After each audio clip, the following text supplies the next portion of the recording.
நாம் தமிழர் கட்சியின் தலைமை ஒருங்கிணைப்பாளர் சீமான் அவர்கள் திருத்தணியில மரங்களின் மாநாடுன்னு சொல்லிட்டு ஒரு மாநாடு நடத்தியிருக்காரு.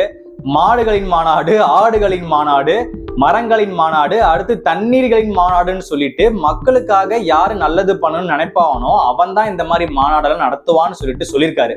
எனக்கு சில கொஸ்டின்ஸ் எல்லாம் இருக்கு.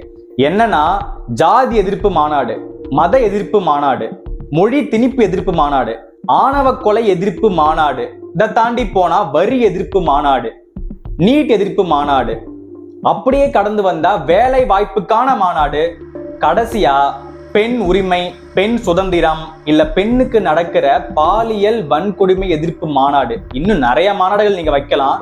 இந்த மாதிரி மாநாடுகள்லாம் என்னைக்கு நீங்க வைக்க போறீங்க?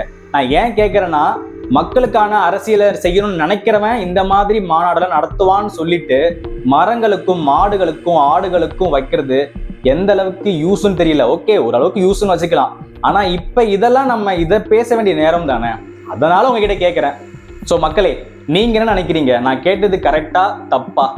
நான் கேட்டது கரெக்டா இருந்தா ஏன்னு சொல்லுங்க, தப்பா இருந்தா அதுக்கும் ஏன்னு சொல்லுங்க.